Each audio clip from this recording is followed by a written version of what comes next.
Hello, hello, hello. Hi, Hi, how Mayor. are you? It's so great. I have to tell you, my life has improved so much working with you. Thank And you. I love that we get together and do these interviews and how you share so much of who you are and what you do. And I wanted to talk about today reinventing how you're doing your business, right? Because there's a lot of people like we thought we were going to open up and now we're not opening up, or some people are doing really well and some aren't. And so I really wanted to have a conversation with the people that are in the just feeling like they're at effect in their lives, waiting for the government to tell them what they can and can't do. What is your perspective on a way that they can start getting control of their life moving forward in a way to? Yeah. Okay, so the first thing to know is whatever you do, you need to be cause. You need to do it from the viewpoint of cause. Anyone that tells you that you need to be an effect is not your friend. So at least don't listen. Okay. Do the law says, but don't agree. So that's the first thing. And I'm not going to get into Corona yes, Corona not, and all these No, things. yeah. What's important to do right now is to understand that the way out of a crisis is exactly opposite of what you will instinctively want to do. The way out is to start making a list of small things you can do. The Okay. small, the better. Now, what do you do? What do you do? What exactly you do? You make a list of what you actually need to do. Everything that you need to do. Then, from that big list, you make a list of what must be done. What must be done. And Okay. you do only those things. And you intentionally not doing the other things. You decide, I'm not going to do the other things. So you are cause.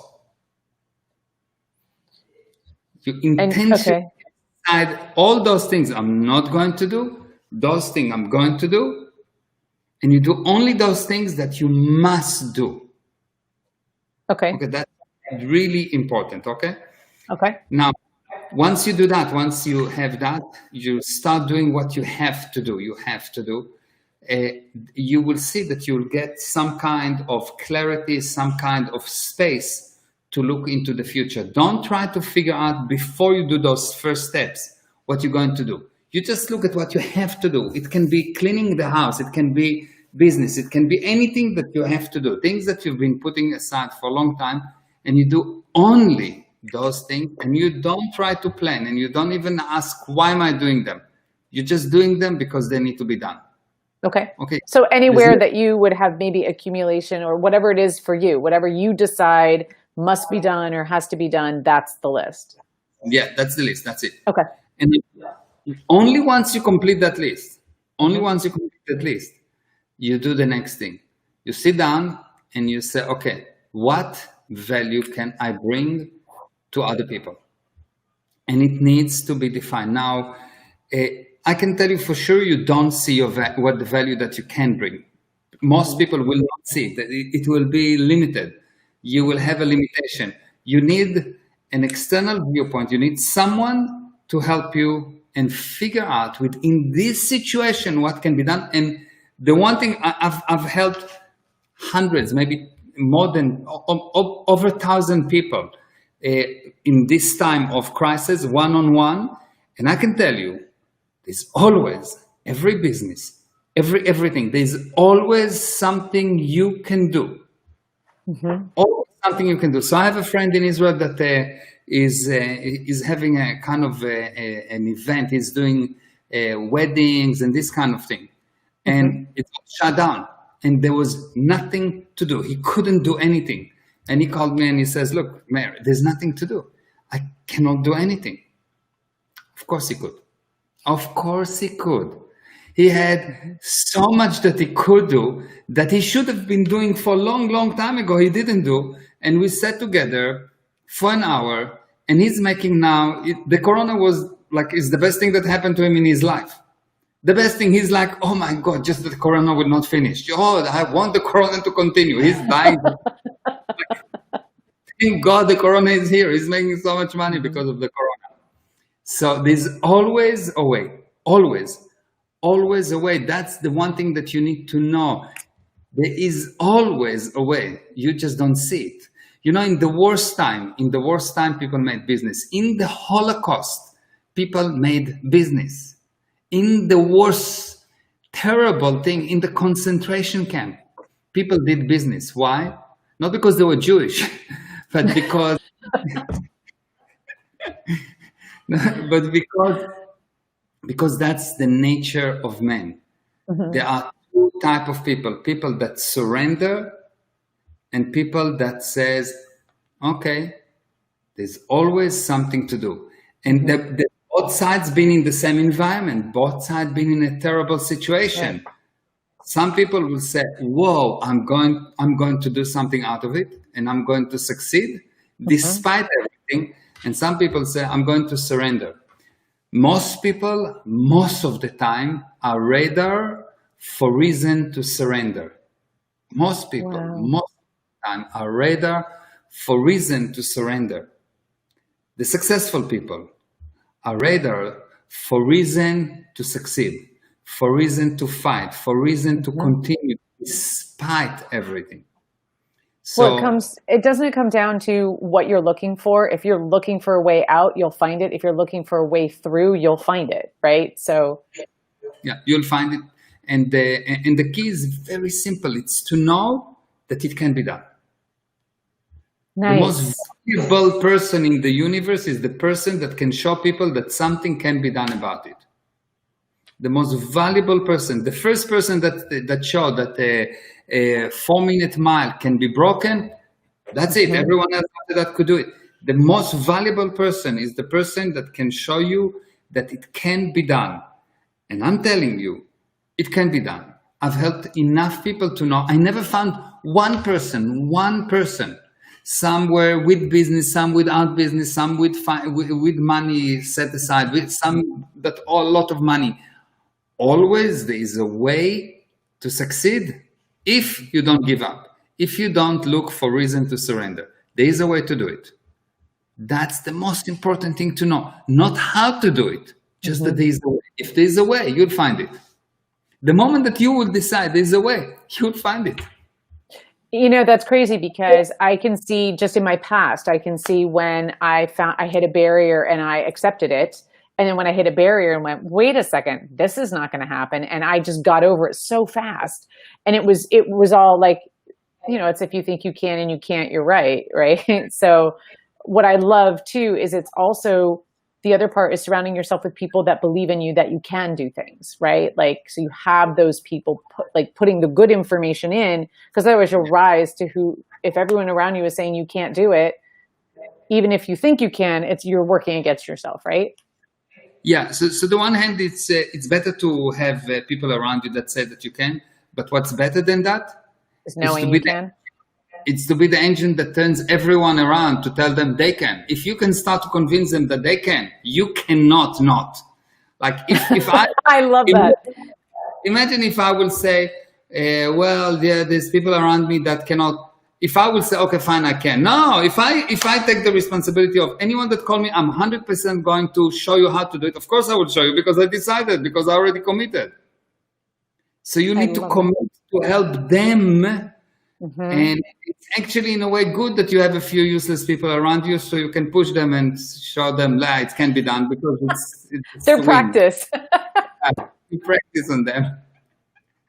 I love that. Okay, so you said first make a list of all the small things that you can do, that you need to do, and then after you get that whole list down, then pull out what are the things that you have to or must do, and then just focus on that, and anything else that's not on that, just decide you're not going to do that right now, right? Yeah. Maybe later, but just now you're going to decide to let it go. You're just going to do what needs or what must or has to be done. And then after you complete that, then look at how can I bring value to others? Yeah. How can I, within the resources that I have, within the situation, what can I do? What others need? Not how, but what do they need? What do they need? Find out what people need. And then figure out what can you do? Not how you can do it, but what can you do? Okay. I'm not worried about how. Because I if know you look I've gotten tripped up on the how in the past. and that, if you will never, you'll get only if impossible, impossible, impossible, impossible. I don't have money. I don't have time. I don't have this. I don't have that. No, just what do they need, and what can you do? And then once you have a list of all kind of things, you'll see that while you're writing it, there will be something that will come and say, "Oh, I can do that. I know what. Boom, do," and you'll go. There will be an explosion in your mind, and you'll become lighter, and you will know that's it. That's it. That's what they need. And even if they don't need it, they will start to need it because you decided. So there's two things that I love about you. Well, I mean, there's many things, but there's two that come up in this moment. And one is that you are not serious. You are playful. You are joyful. You see everybody with love and admiration, right? Even if like they're failing, or I'll call you and I'll be like, I can't see my way out. You're very gentle and like reminding me that I can. The other thing is that you're never taking responsibility or authority or leadership over me or anyone else. You're always reminding us that we are the ones that are in control. We know, do not like put that on me, because we are 100% responsible. So can you speak into both of those? Because those are huge, not being serious and then not giving our power away, because especially right now, people are scared and there's like another flux or whatever at any time. And people want to have you look to them to lead them, but then you give your power away and then you start deteriorating. Yeah. So let's start with seriousness. Okay. So the word serious have two definitions. The one is, I do something diligently, like it should be, responsibly. This is one version of the word serious. And the other definition of the word serious is when you do something because if you don't do it, you get penalized. So you get serious. Mm-hmm. Yes, yes. If I do that, that will happen. And if I don't do that, that will happen. And if I don't do that, that will happen. So I do it. That's bad. That's really bad. Like avoiding punishment. Yeah, avoiding punishment. Yes. So how serious can you get? Dead serious. So the more serious you get, the more dead you are. Yes. You'll see that people that are playful and say, I can win and lose with the same level of enthusiasm. If I die, fine, not a problem. I'll buy a new body, It's so true, though. They give it for free, You just go for a nice, good-looking woman, and then there we go, you got the body.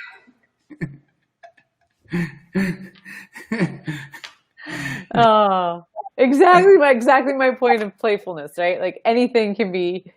I've noticed since I've been studying with you, I have become so much more playful, and I'm so less attached to if I fail. Cool, it's going to happen a lot, so I might as well just get used to it, so then I can learn from it. So then, because that's part of the process. I think with school we've been trained that we can't fail, or we'll be wrong, or made fun of, or whatever. Okay, we all do. So it's like nobody came out of the womb dancing, right? So it's like we might as well just play our way there. Exactly. So number one, the first most important thing is don't do anything, because if not, you will be punished. Oh, say that again. That's a really big point. I'm going to write it down too. Don't do anything, because if you will not do it, you'll get punished. It's better to be punished. It's better to lose your body, and I'm not exaggerating, and to actually be true to yourself. It's much better, because once you start to think, I'm afraid of the coronavirus, so I will not hug my mother, then why is she your mother? Why am I a human being if I cannot hug my mother? Mm-hmm. And if she will get coronavirus, good, we're all going to die. The truth is, no one died from coronavirus. Well, very little people die from coronavirus. If anything, more people die from other things. So I'm sure that my wife had coronavirus, and for me, when the coronavirus saw me, I saw the coronavirus starting to run. Not him, because they've. Oh my gosh, we were laughing. The coronavirus is afraid of me because I'm so sure that it's nothing, just a virus. It's Mhm. nothing, just a virus. Okay, and if I die, I died. Everyone die. I went to the Israeli army. I was in a war. It's much more dangerous. The chances of dying in a war much more dangerous than dying from coronavirus. I'm riding very fast motorcycle. Much more dangerous. Much more. I will not say here what speed I'm going because someone might hear it and use it against me. Yes. Exactly. Exactly. I have to tell you a story. Okay. Okay. So in Clearwater, one day, I was on my motorcycle and I'm standing on Drew Street. And Drew Okay. Street, like 35 miles per hour or something like that. So anyway, I'm standing and I'm in the motorcycle and I'm like, "Ew," really, "Ew," speed, "Ew." All of a sudden, blue light. Whoa. I said, whoa, that's nice. So I stopped on the side, I go out, and I said to the officer, well done. And he looked at me and said, what do you mean? I said, well done, you caught me, I was quite fast. You're not slow. So he started, but I said, but what do you think about the wheelie? He says, give me your license. I said, okay, fine, no problem. I give him my license, registration, and he says, where are you from? I said, from Israel. I'm an Israeli. I just live here. And he looks at me and said, really? I'm an Israeli too. And he started to talk to me in Hebrew. And that's it. That was awesome. he gave me a warning and everything was okay. Yeah. But So you didn't make him wrong. You weren't out of effect of it. You were just like, hey, oh my God, good job, right? Like, well done. yeah, What do like you caught me. I think about that now. Every time I see a police officer, I'm like, oh. You do your job. Good. I Yeah. admire them. Yeah, that's their job. It's good. So if you are not serious, you would be immune for problems. Hmm. Problems are a minus, okay? And when you are not serious, you take out. So imagine that you have plus and minus, only one plus and one minus, okay? Mhm. If you give out plus, you are minus. Minus and minus reject each other. You will attract only pluses. Mhm. So when you are serious, you're giving up minuses and you will attract minuses. When you are unserious, minuses cannot come to you because you reject minuses. Because you're giving out pluses. Because So I just want to frame pluses and minuses because a lot of people that are watching this may not know. So a plus and a minus is in the physical universe. There's two, like the smallest number is two. Plus is like good. It's all the good things, and then the negative would be the bad things. So it'd be like good and bad, right and wrong, this and that, like both sides of the coin, right? Yeah. So if you take a magnet, you see if you take a magnet, you put it in a certain way, it will attract each other. Yes. Why? Because Right. the plus and the minus want to go to each other. Yes. Oh, okay. Yeah. Yeah. If you turn the magnet around, you'll see that they will reject each other because plus and plus reject each other and minus reject each other. Okay. Mhm. Yeah. So basically, every person, you can think about a person as a bubble of pluses and minuses. When you do something good, when you give out pluses, let's say you had 4 pluses and 4 minuses. If I give 2 pluses out, I'm becoming more minusly charged. Yes. Yes. So if I have more minus charge, I'm missing pluses. So I will attract pluses. Mm-hmm. And I will reject minuses. So when you communicate out, when you do good things, when you're unserious, what happened? You cannot attract minuses. You will see that if you go to a casino and you're very happy and you don't care if you win, you lose, you just want to have fun. You're just very happy. You will not be able to lose money. But if you go to the casino and you're very serious because you need the money and you don't want to lose the money, you will lose the money. I've done it both ways. Totally. Yeah. I just said, $20 on roulette, and I won $720. And I was like, but I made a game of it. I was like, I want the lavender ones, and I want you to put them here, and I want you to put them. I don't want to put them because I want, and I made a whole game of it, and I ended up winning. Like, it was amazing. And then I was like, I'm done.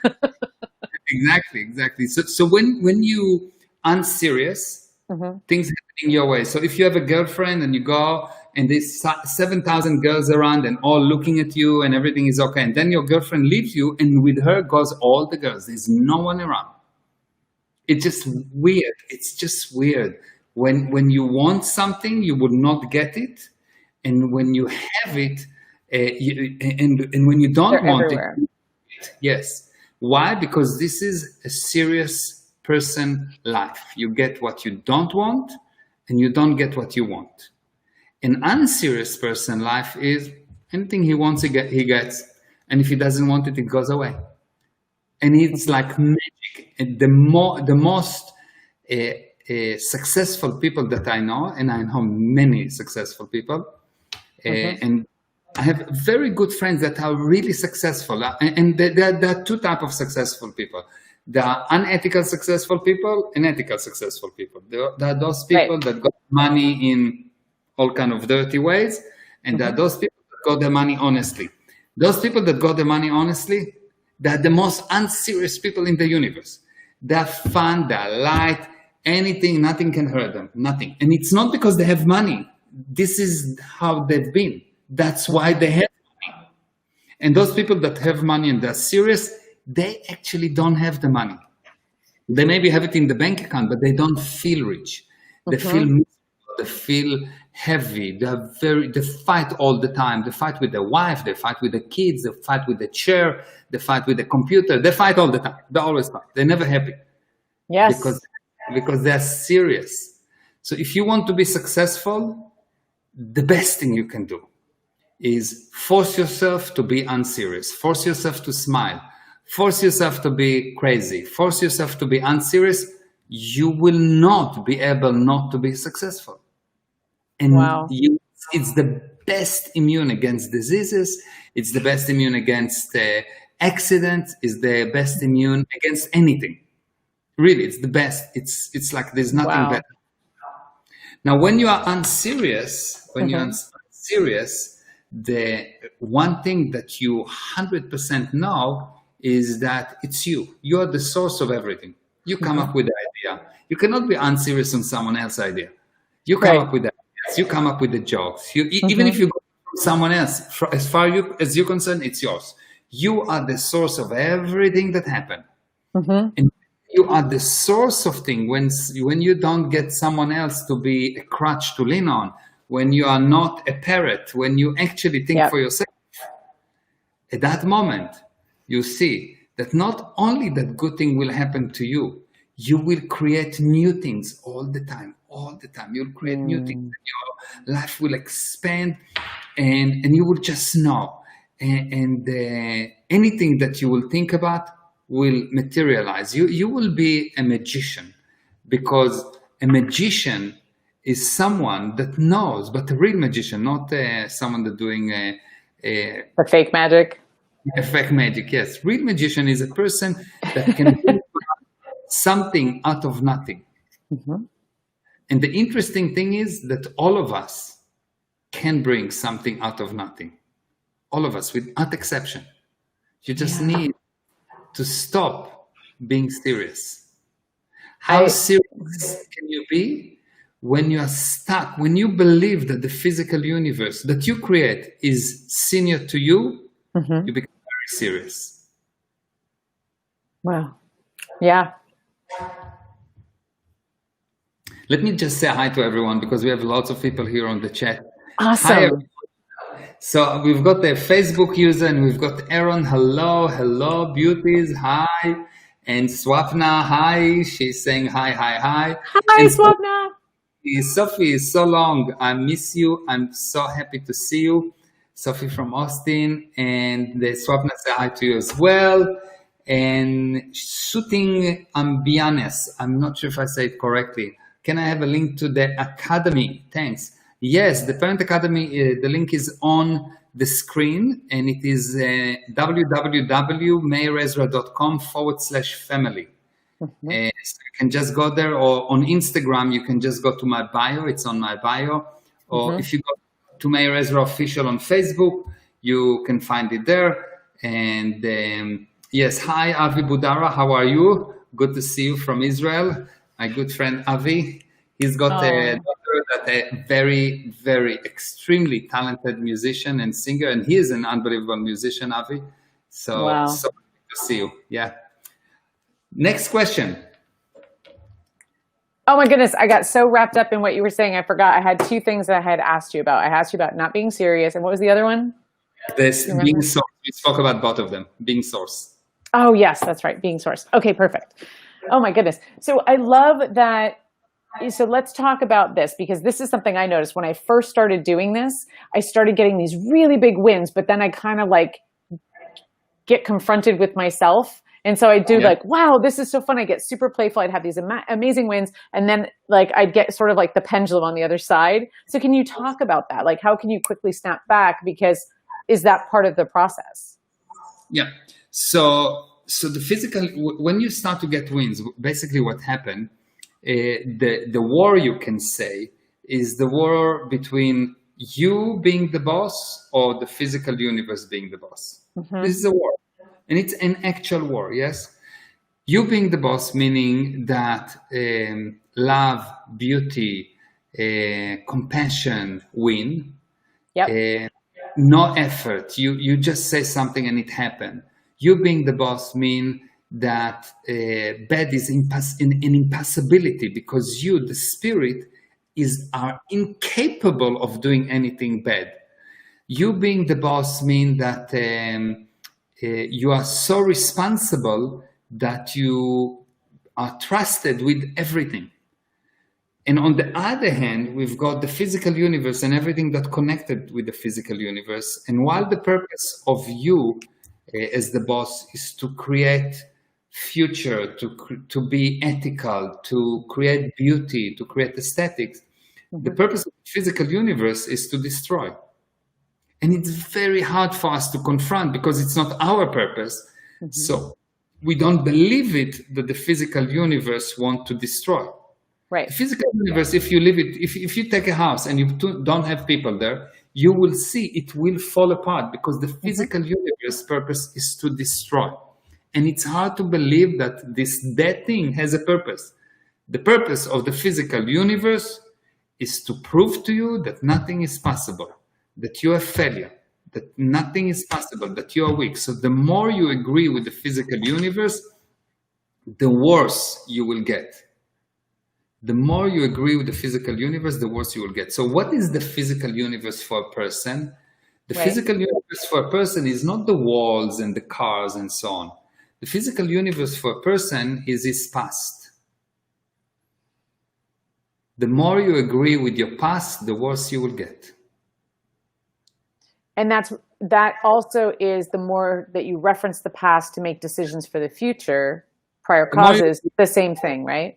The more you agree in any way, the more you agree with the past in any way. If you ask the past, if you deal with the past, if you think that because someone did to you something in the past, then you need to do something right now. The more you agree, the worse you will get. The best thing that you can do for yourself is delete the past. Okay. Because the past, the definition of the word past, is actually the sum of all your limitations. Because you have all the abilities, and the only thing that limits you is your past. You, without your past, is a baby. Baby have all the future ahead of him. You, with your past, is 20, 30, 40, 60, 80, 90, 100 years old person. Well, without a past, you have no age.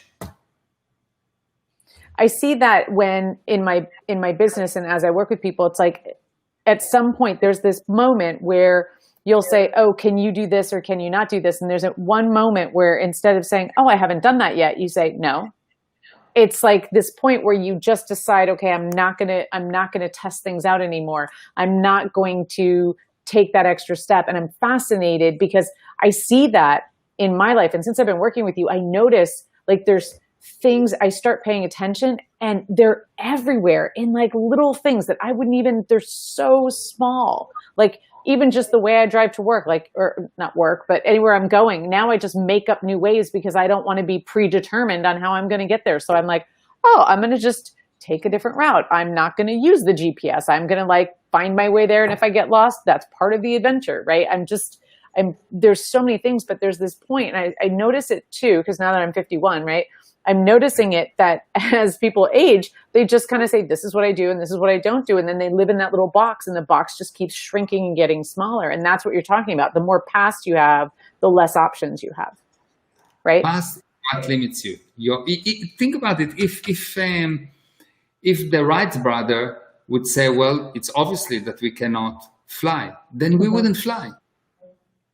If people say, well, it's known from the past that the planet is flat, so the planet will still be flat.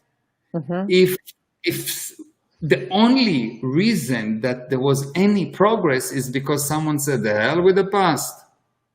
Who cares about the past? Who cares what they were thinking? Yeah. And the truth is that the past is a lie. And the future is a lie because the past is done. You can do nothing about it. The future never comes because the future is always in the future. The future never comes. The future is only in the future. So the only important time is present time. And what is present time? By the time I say present time, it's not present time. Present time is the span of time that you can be unserious in. Okay, I love that definition.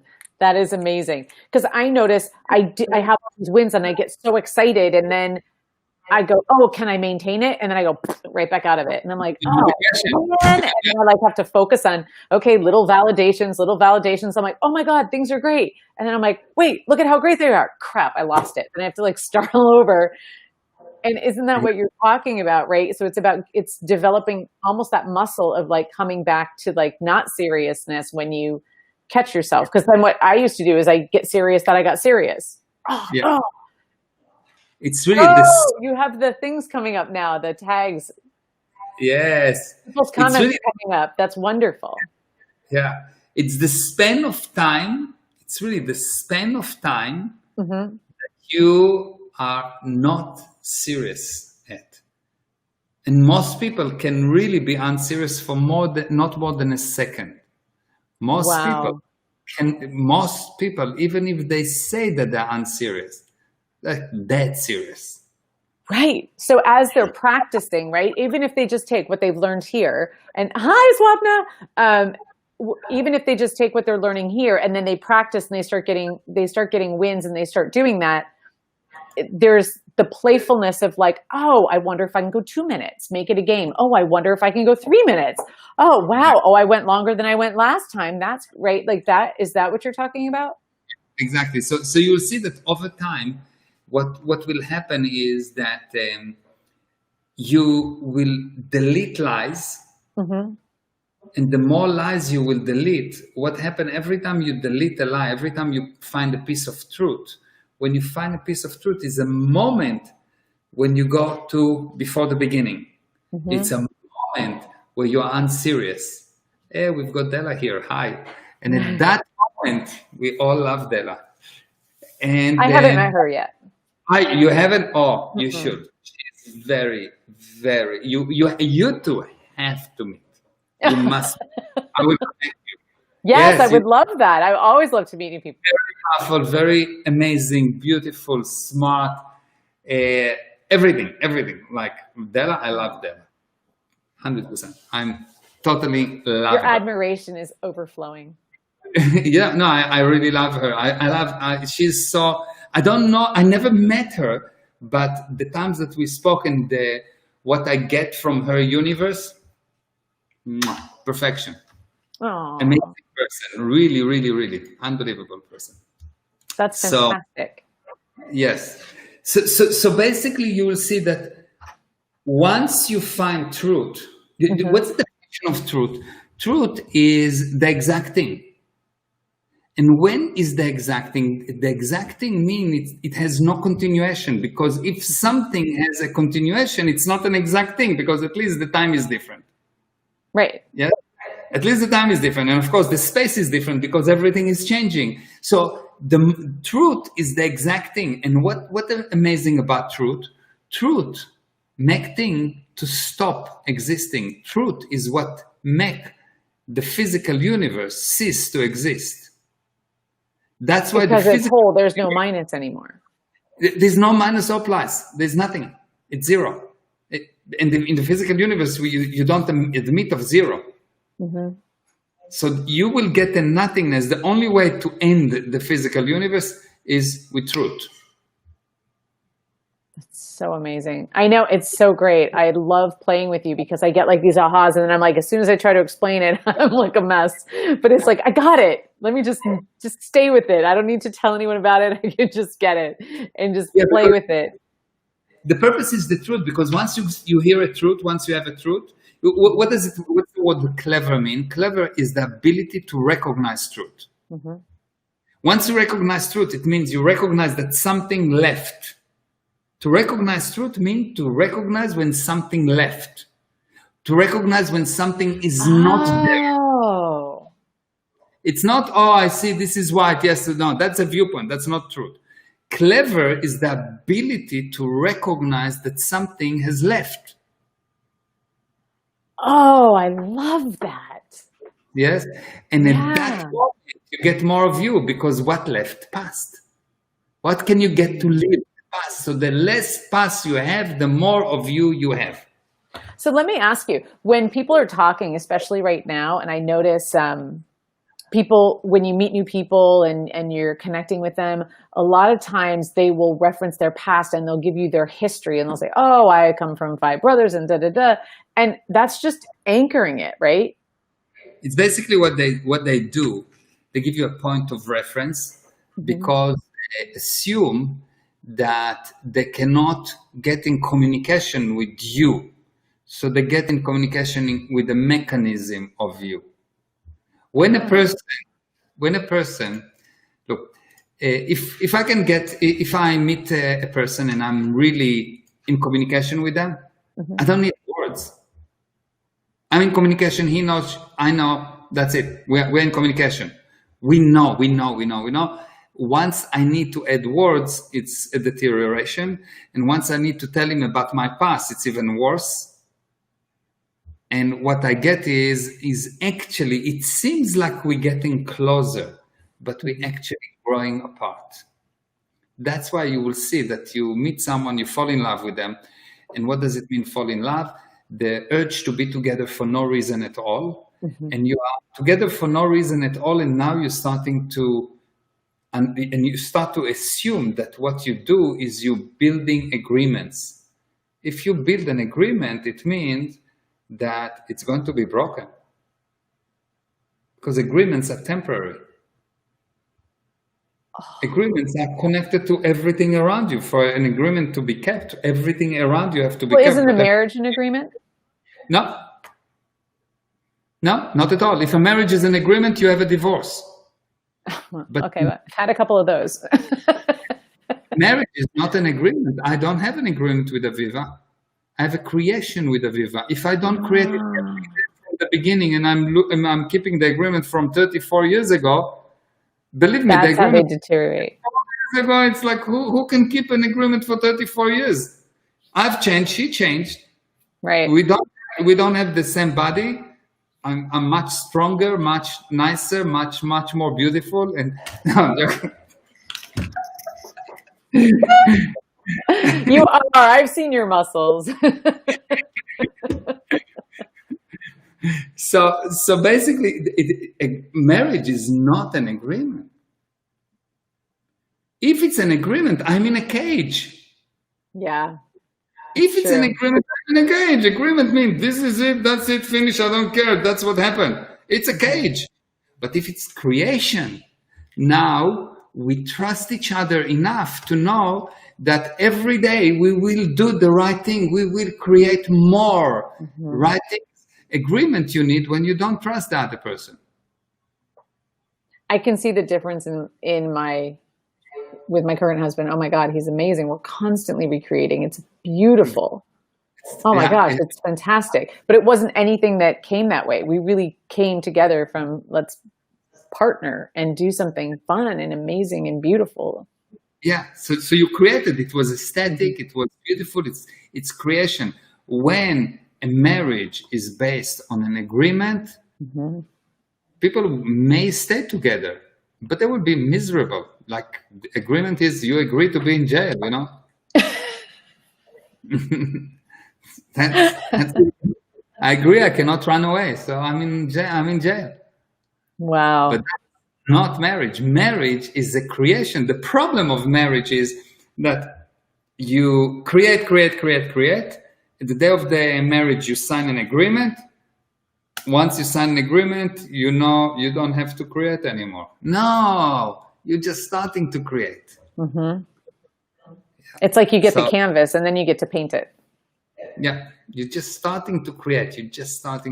And every day have to be a totally new, wow. Every time I look at Aviva, I look at her like I never saw her before in my life. She's like, she's taking my breath away because she's new, totally new for me. I put her there again from the beginning in a totally different form.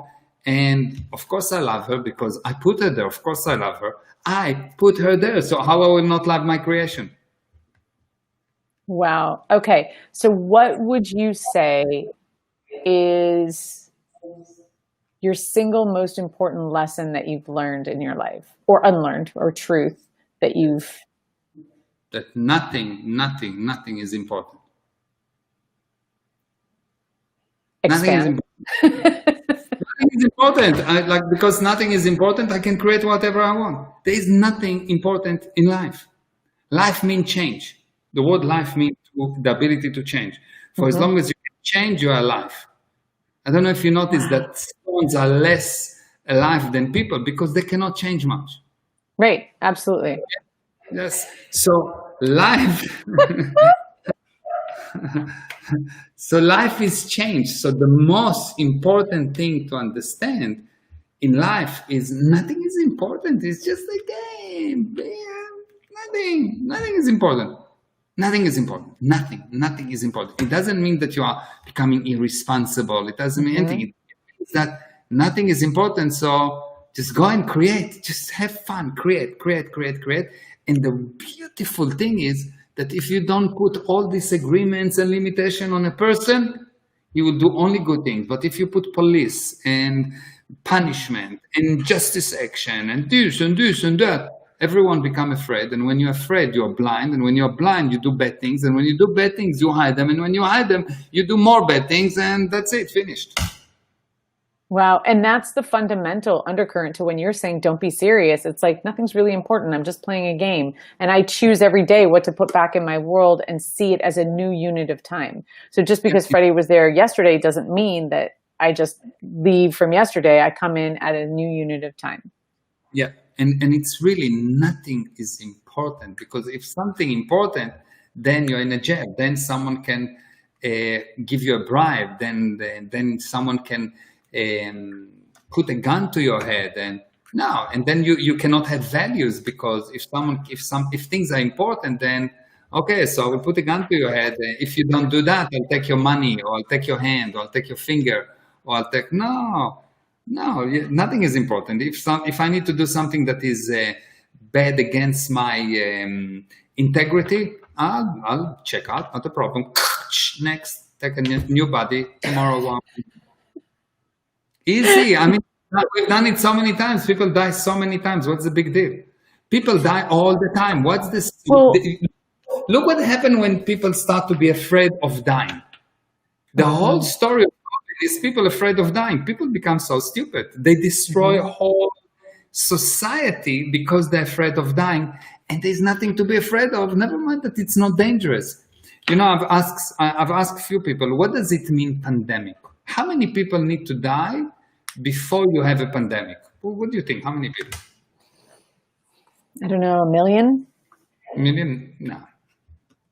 The usual thing is that people die, the average time, the average number of people that die per year is about 50, 60 million people. 50, 60 million? Right now, yes. 50, 60 million people die every year. Okay? Outside of COVID? Just altogether. Okay.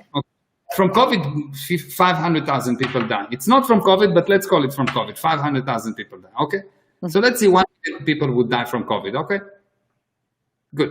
Now let's look at pandemics in history. When something called the pandemic, the last pandemic we had was the Black Plague. It killed 50 to 100 million people. How many? Between 50 and 100, no one knows exactly. 50 to 100 million people out of 1.5 billion people on the planet at that time. Okay? Okay. Now we have 8 billion people, let's say 4 times more, yes? Or 5 times more. We have 8 billion people on the planet, which means in comparison to 8 billion people, before we will have something like 200 to 800 million people that die, we're not actually dealing with a pandemic. It's just people die. People die.